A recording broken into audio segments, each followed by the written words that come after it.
cabo. Fala, minha linda, fala, meu lindo. Você já me conhece, eu sou o professor Rodrigo Pensador. E hoje nós vamos falar de um conceito, de um tipo de pensamento filosófico criado pelo pensador camaronês Achille Mbembe. Achille Mbembe é um filósofo que nasceu em 1957, camaronês, que, dentre as suas inúmeras obras, criou uma obra chamada Necropolítica.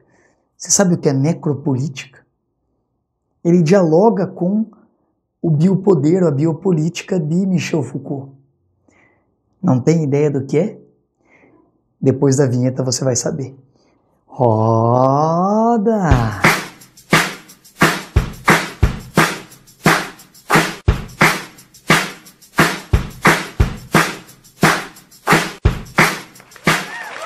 Fala, minha linda, fala, meu lindo.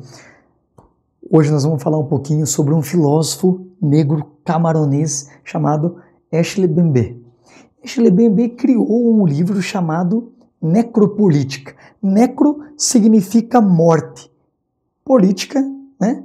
Vem do termo cidade.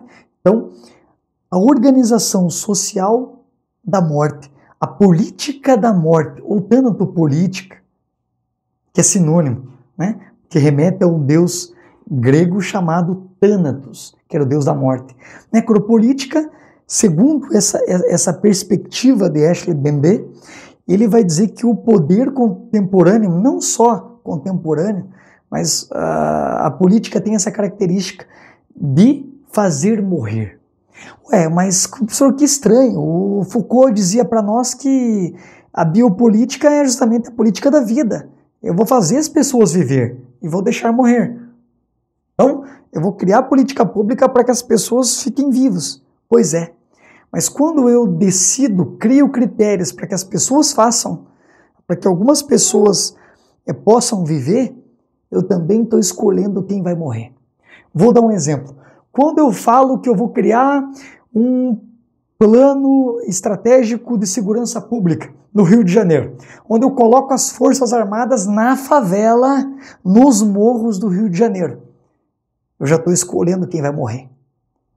A abordagem policial numa favela é diferente numa área nobre, como Neblon, como Copacabana, por exemplo.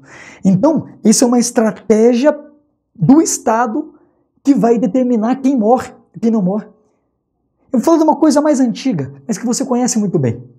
O período colonial, o Brasil. Como que os europeus vieram para cá?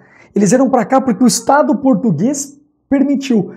Quando o Estado português veio para cá, a necropolítica já existia e foi trazida por eles, pelos europeus. Por quê? Porque eles dizimaram milhões de índios, dizimaram negros escravos, foram escravizados. Isso é necropolítica, essa política do extermínio.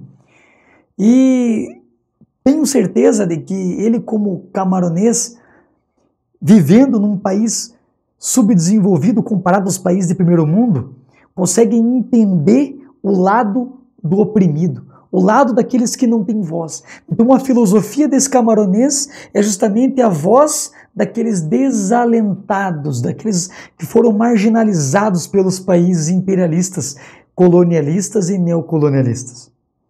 O que Achille Mbembe vem mostrar é justamente a voz daqueles que por séculos ficaram sem ouvidos.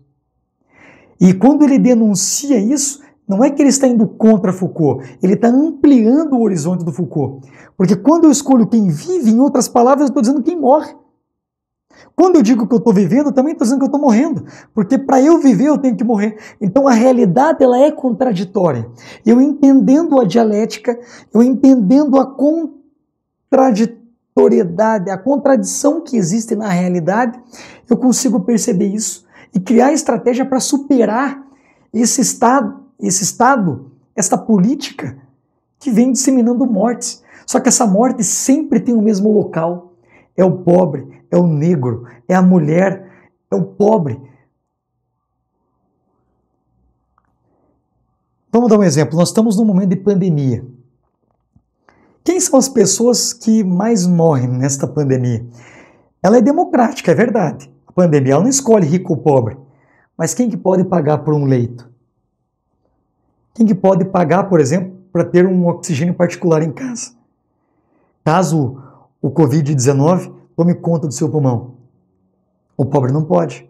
O pobre fica refém do SUS. Como existem, além de leitos públicos, leitos privados, o rico tem mais opção, além do público. Então ele tem mais chance de vida e o pobre tem mais chance de morrer. Quando eu priorizo como política a privatização, o neoliberalismo é justamente a instauração, não só pelo viés econômico, mas quando se torna política de Estado, ela torna-se uma necropolítica. Por quê?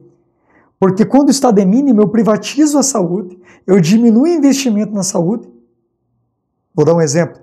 O ano passado, o governo Bolsonaro aprovou um projeto de lei que congela por 20 anos o investimento na saúde. Quando eu congelo o investimento da saúde e a população brasileira vem crescendo milhões e milhões de pessoas por ano, nós já passamos aí 210 milhões de pessoas, daqui 20 anos quantos seremos? Quantos seremos? Será que os leitos hoje vai dar para conseguir tratar todas as pessoas que vão necessitar se tivermos uma outra epidemia? Com o SUS, nós conseguimos atender, mas não de maneira satisfatória. Já tem pessoas morrendo. Você imagina se não tivéssemos o Sistema Único de Saúde? Os Estados Unidos não tem. Então, quando eu privatizo, quando eu coloco na mão do mercado a possibilidade de atendimento da saúde, eu estou viabilizando a política da morte. Eu estou viabilizando a necropolítica. Quando eu defendo um sistema, como o sistema capitalista, por exemplo, vai dizer Ashley Bembe, o sistema capitalista faz com que os mais, vamos dizer assim, aqueles que têm mais condição econômica consigam sobreviver. Nem todos vão sobreviver no sistema capitalista, Porque quanto mais exército de reserva, quanto mais miséria tiver, menor o valor do salário. Quanto menor o valor do salário, maior o lucro que o patrão tem. Então, quanto mais pessoas à margem, marginalizadas, melhor. Ou seja, as pessoas que vivem numa condição vulnerável, com uma vulnerabilidade social, elas tendem a morrer mais fácil. Veja a expectativa de vida de uma pessoa do Maranhão, de uma pessoa na região sul, sudeste do país. Isso é necrofilia, necropolítica, desculpe. Necropolítica é essa política da morte, que tem que ser compreendida como merece. Então, eu tenho que entender a biopolítica, mas tenho que entender também a política da morte, que é necropolítica. É muito importante para pensar. Esse sistema econômico que nós vivemos, neoliberal, ele é extremamente perverso contra a vida, porque ele privilegia alguns. Veja, num país como o Brasil, seis grandes bancos dominam o capital econômico, Tem lucros que ultrapassam a 60, chegam a 80 bilhões, mesmo numa crise econômica. E quanto eles ganham dinheiro de juros do pobre, o pobre está endividado. Se ele está endividado, ele não pode comprar remédio. Se ele não compra remédio, ele não pode viver, porque ele não recebe dinheiro do SUS, tem remédios que o SUS não fornece. Imagine se não houvesse o SUS. Então as políticas de segurança pública, políticas de saneamento básico ou não, ou em determinadas regiões em relação a outras, faz com que algumas pessoas vivam mais do que outras. Quando eu priorizo em bairros nobres o saneamento básico e na periferia eu deixo o esgoto aberto, eu estou condicionando certas doenças na periferia. Estou fazendo com que as pessoas morram aos poucos. Isso é necropolítica. Espero que vocês tenham entendido hoje uma nova forma para compreender a política, em tempos também de pandemia. Eu sou o professor Rodrigo Pensador. Espero que tenham entendido o vídeo. Deixe o que você compreendeu e se tiver alguma dúvida nos seus comentários, espero o seu joinha, o seu curtir, inscreva-se se ainda não inscreveu no nosso canal, espero você nos nossos próximos vídeos. Um forte abraço do professor Rodrigo Pensador.